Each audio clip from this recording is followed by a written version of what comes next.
Rule 765, fear is inversely proportional to returns. Now, what does this mean and how do we practically apply it? It basically goes like this. When you have less and less fear that the price is going up, that is typically when the price retraces. Now, what people do under those circumstances, they tend to get in as price is coming up because Warren Buffett famously said, "Don't lose money, ever." So people think that's the way to actually trade and invest, but unfortunately for all of these green fire candles, red hell candles are just around the corner. This creates a lot of fear in people because it's very easy to sell low and buy high, to buy here and to sell down here. Very, very easy. Learning how to buy and how to sell is incredibly important. And thank you to everybody for your comments in yesterday's video. There's a secret inside financial markets. This up and down price action is always structurally based. If you understand the structure, you can lean in at structural levels.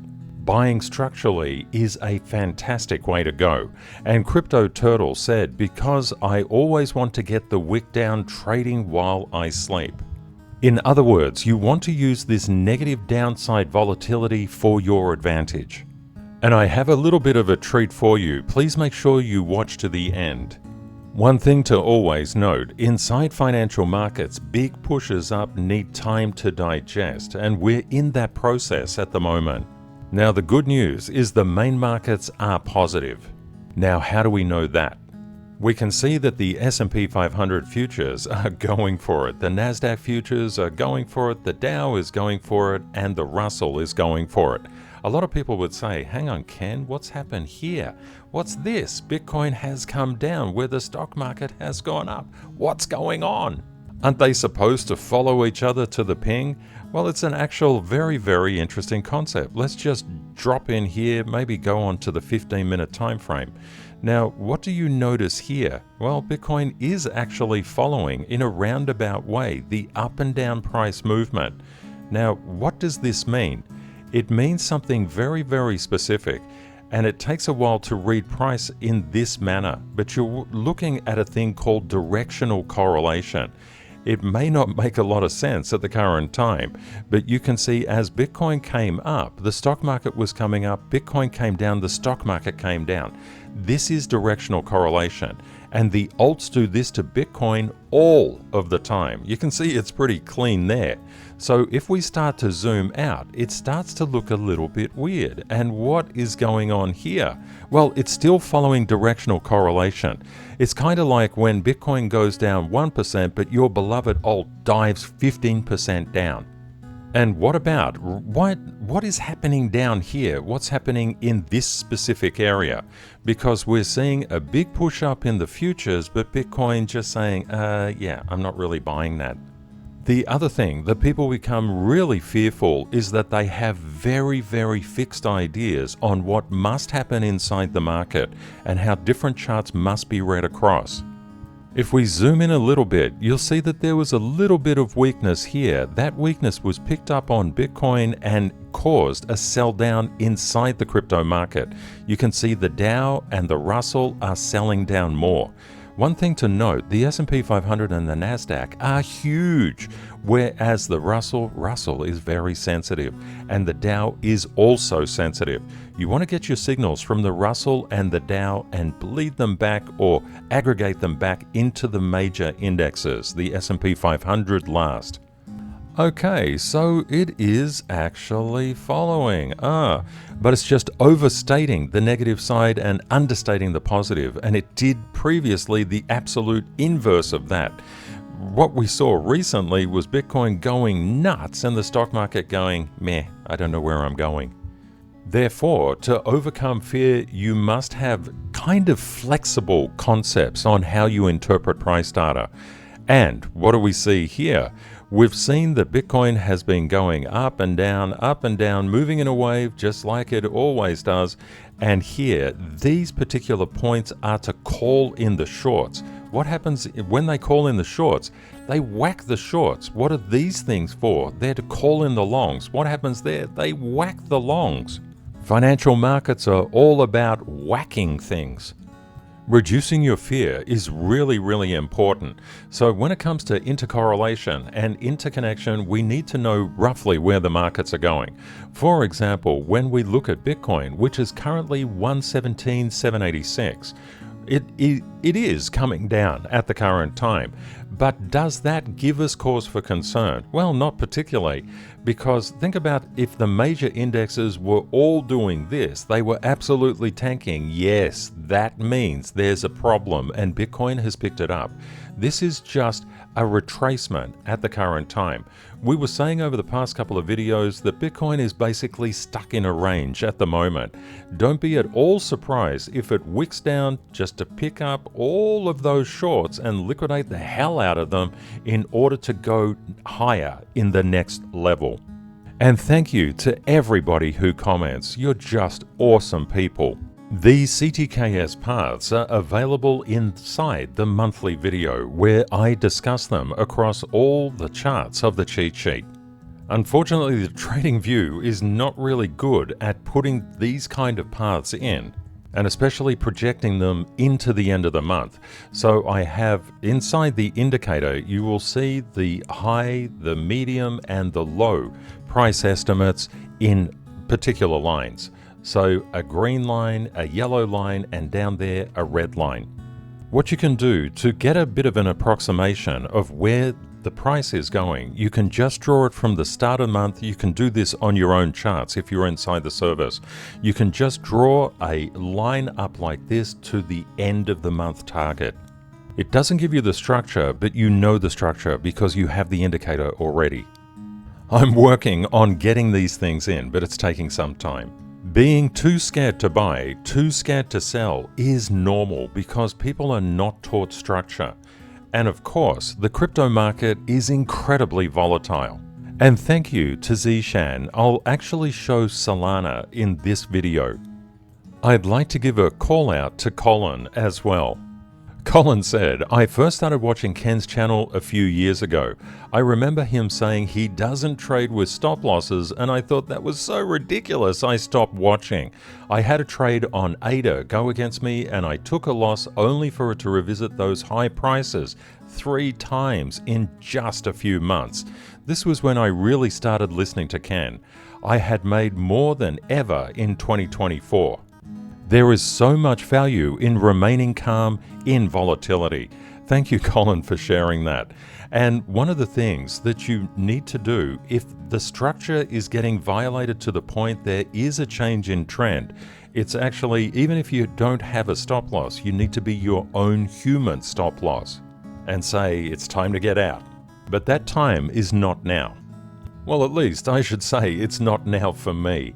Okay, so what are we looking at here? You can see where retail will be looking. They'll say around that 112 is a possibility, even 110.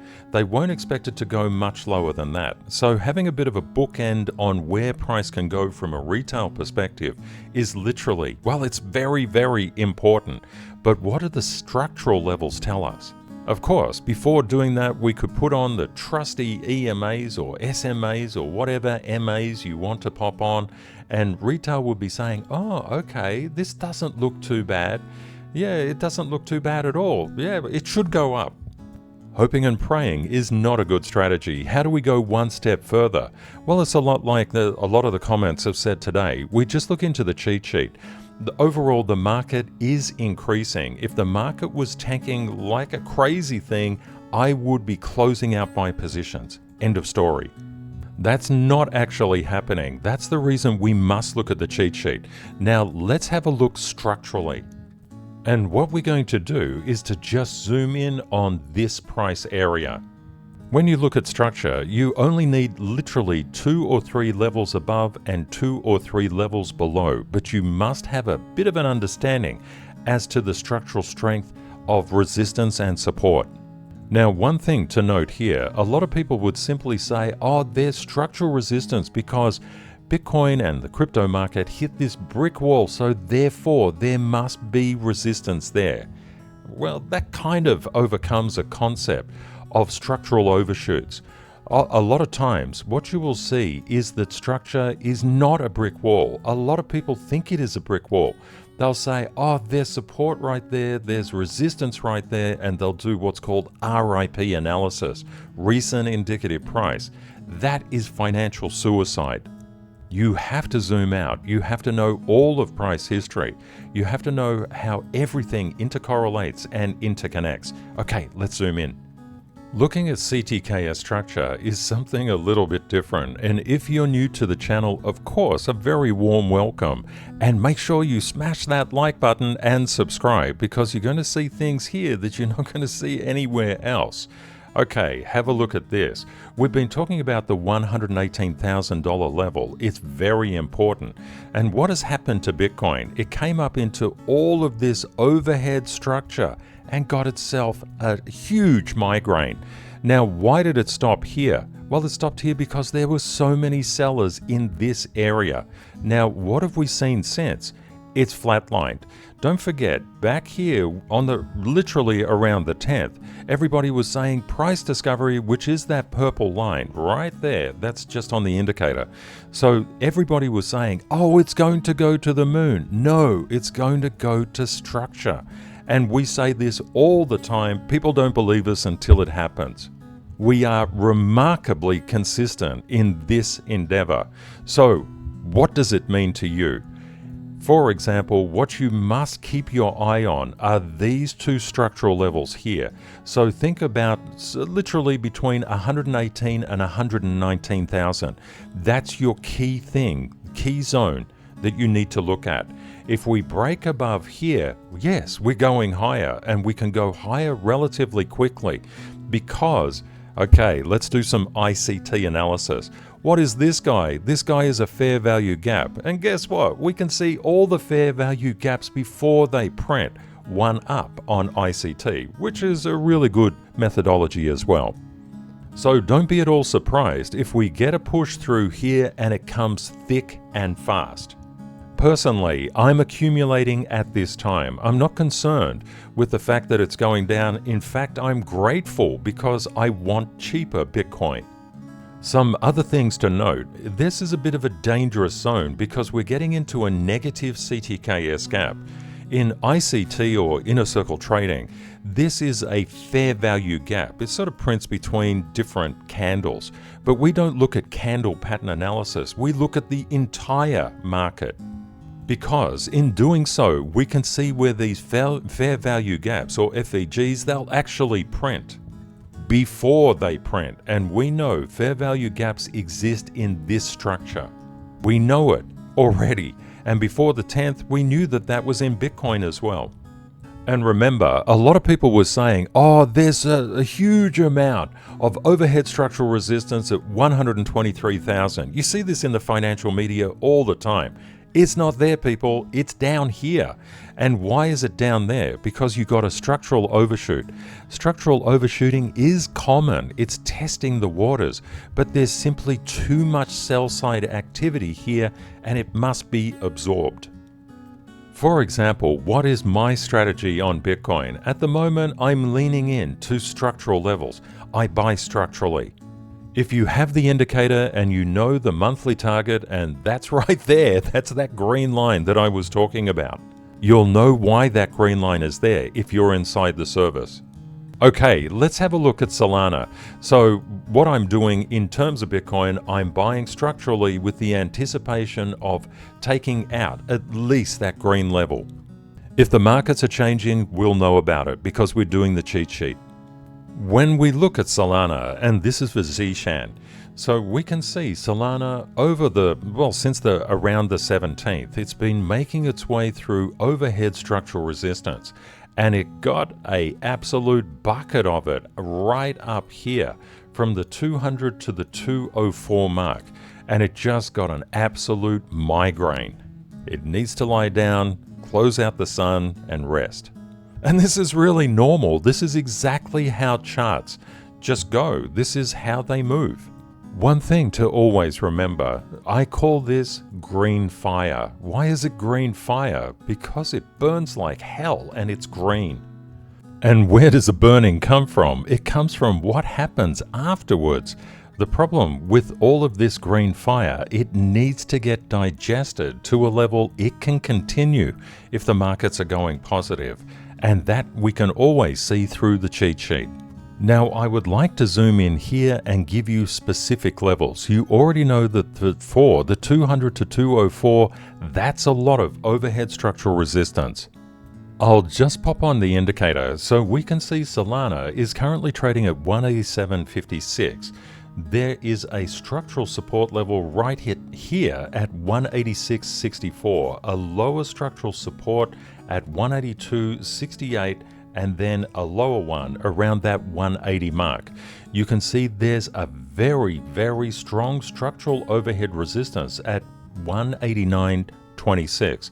A lighter one just up a little bit further, and our green target for the month has already been hit.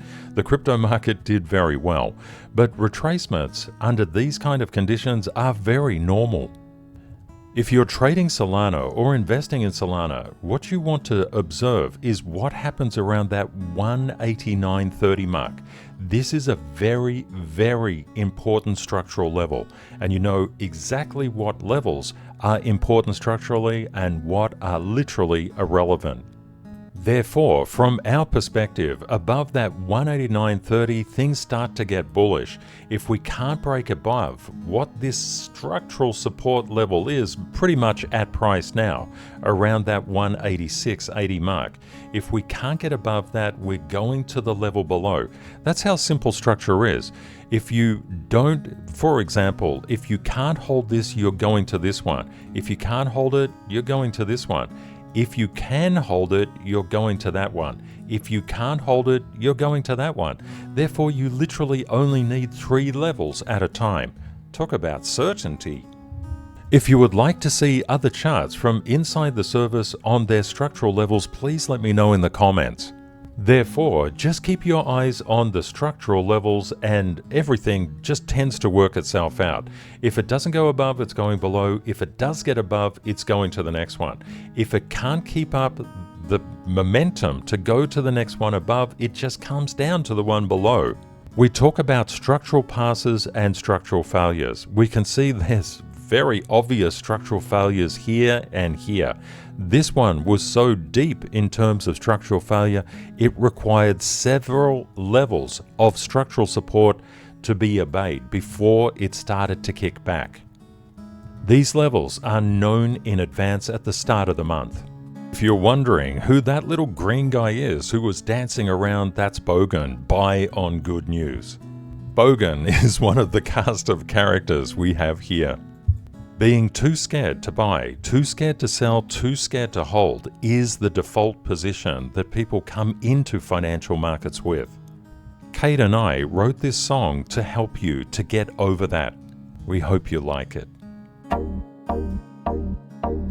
Red drop, brain crash, can't decide. Scrolling charts frozen inside. Too scared to sell, chicken trader. Too scared to buy, account goes to hell. The buy signal flash, my heart said no. Cluck, cluck, cluck, CTKS said let it go. Too scared to click, chicken trader. Overthinking every tick, chicken trader, chicken trader. I don't wanna be a chicken trader. CTKS broke through my fear. Taught me structure, made it clear. Now I pause, I plan, I mark my levels. Each trade precise without emotional devils. Too scared to win, chicken trader. Too scared to lose, chicken trader. Too scared to hold, chicken trader. I should've bought, chicken trader. I should've sold, chicken trader. As a CTKS trader, I move from fear to edge. As a CTKS trader, I trade and win. Chicken trader no more, no more. Chicken trader no more, no more. Chicken trader no more, no more. Chicken trader no more, no more. As a chicken trader, I've been burnt, fried and grilled. Watch green turn red, game spilled. As a chicken trader, I've been burnt, fried and grilled. Thought every red meant the bulls would kill. As a CTKS trader, I move from fear to edge. As a CTKS trader, I trade and win. Price moves and waves, now I know. In between CT structure it goes. I draw the levels, wait for the zones. Manage risk and wait for structural knowns. Entries confident, exits clean. I trade my system. Edge over emotion, every move clear precision. I chill while the markets scream. I got that, the CTKS dream. From pen in hands to eagle eyes, my profits rise, rise, rise. Chicken trader, no. CTKS trader, chicken trader, go. Plug no more, I'm taking flight. Feathers go, my profits so bright. Too scared to win, chicken trader. Too scared to lose, chicken trader. Too scared to hold, chicken trader. I should've bought, chicken trader. I should've sold, chicken trader. With CTKS levels, I move from fear to edge. With CTKS levels, I trade and win. Chicken trader, no more, no more. Chicken trader, no more, no more. Chicken trader, no more, no more. From chicken legs to eagle wings, CTK's taught me championships. Watch me fly, watch me fly. Chicken trader, kiss goodbye. Chicken trader, drop no more. CTK's open the door. From scared to skilled, from doubt to knowing, in quiet strength, my edge is growing. CTK's levels, I move from fear to edge. With CTK's levels, I trade and win. Chicken trader, no more, no more.